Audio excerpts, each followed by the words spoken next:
రాముల వారు తన సైన్యాధిపతులతో కూర్చొని మాట్లాడుతుంటే వాళ్ళు చెప్పిండ్రు, సార్ మన సైడ్ ధర్మం ఉన్నది, ఎటు చేసి మనం గెలవాలి, మరి రాక్షసులు పెద్దగా ఉన్నాయి, మన సైన్యం ఏమో కోతలైపోయినాయి, ఎట్లనే చేసి గెలవాలి సార్ నువ్వు ఆలోచించాలంటే, నా దగ్గర రామబాణం ఉందా, రామబాణం వేస్తే అందరు చచ్చిపోతారు, కానీ అందరు చచ్చిపోవడం కరెక్ట్ కాదు, అది సృష్టి నియమానికి విరుద్ధం, ఏం చేయాలంటే నువ్వే దేవుని నువ్వు ఎట్లన్నా సంభాలించుకో, మొత్తం మీద మనం గెలిచినట్టు చేయమని చెప్తే శ్రీరాముల వారు ఆ బాణం తీసి రామబాణం వేసి రావణాసురునితో సహా మొత్తం చచ్చిపోయి కానీ విజయం సాధించి రిటర్న్ వస్తున్నారు.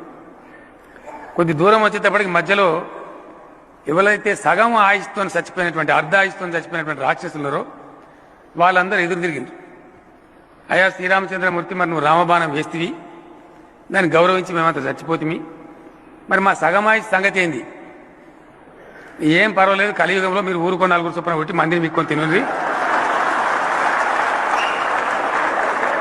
ఇక వీళ్ళంతా గా బాబత్ గాలు